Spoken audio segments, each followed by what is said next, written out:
بسم اللہ الرحمن الرحیم۔ یہ جو دنیا کے اندر جنگوں کا تسلسل چل رہا ہے، یہ اس کے پیچھے جو کچھ ہے یہ کوئی معمولی چیز نہیں ہے، اور اس کا تعلق جو ہے وہ قرب قیامت کی نشانیوں میں سے بھی ہے۔ یہ اللہ کے نبی صلی اللہ تعالیٰ علیہ وسلم نے فرمایا، جس کا مفہوم ہے کہ جب دجال آئے گا تو دجال کے ماتھے پہ کاف لکھا ہوگا اور اسے صرف ایمان والے ہی پڑھ سکے گا۔ تو یہ دجالی جو ہے وہ آ گئے ہیں۔ یہ دیکھیں ذرا اس شخص کو، یہ امریکہ کا سیکرٹری آف وار ہے، یعنی پوری دنیا کے اندر جو جنگیں مینیج کرتے ہیں ٹرمپ کے زہد، وہ یہ شخص کر رہا ہوتا ہے، اور یہ مسلمانوں کا کتنا کٹر دشمن ہے یہ دیکھ کر آپ حیران رہ جائیں گے۔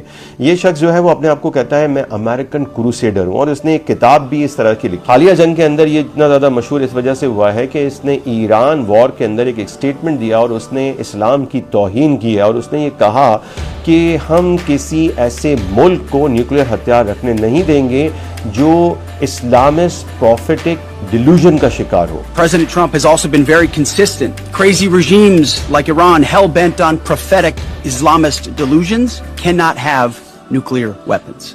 یعنی کہ جو اسلام کے مطابق جو پیشن گویا نبی کریم علیہ السلام نے بتائی ہیں، ان پر ایمان رکھنے والا ان غلط فہمیوں، ان مغالطوں کا شکار ہے جو ہم ایسے ملک کو نہیں رکھنے دیں گے۔ یہ کوئی عام بات نہیں ہے۔ یہ دیکھیں ذرا، اس نے اپنی باڈی کے اوپر جو ہے بہت سارے ٹیٹوز بنائے ہوئے ہیں، اور یہ ٹیٹوز میں یہ دیکھیں نعرہ ہے۔ یہ نعرہ کیا ہے؟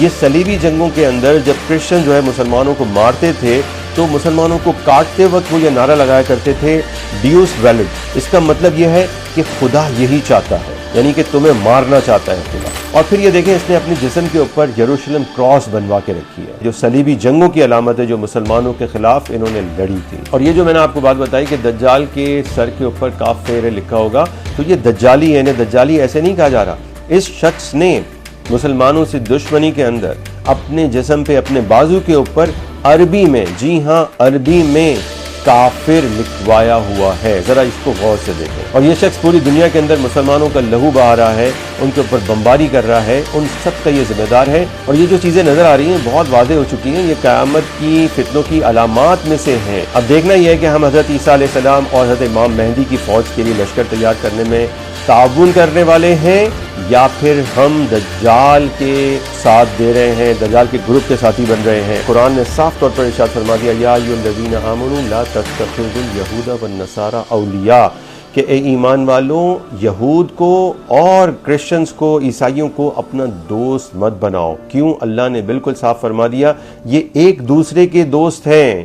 اور اس کے بعد جو ارشاد فرمایا، یہ ہمارے حکمرانوں کو بھی، ہم مسلمانوں کو بھی بہت اچھے سے سمجھ لینا چاہیے۔ اللہ نے فرمایا کہ جو پھر بھی ان کے ساتھ دوستی رکھتا ہے تو وہ پھر انہی میں سے ہے۔ شعور یہی کام کر رہا ہے، اور شعور جو ہے وہ لینس آپ کو دیکھ رہا ہے جس سے آپ دجال کے کاف کو پڑھ سکیں گے، اور اسی لیے ہم اسلامی نظام کے شعور کو بیدار کرنے کی کوشش کر رہے ہیں۔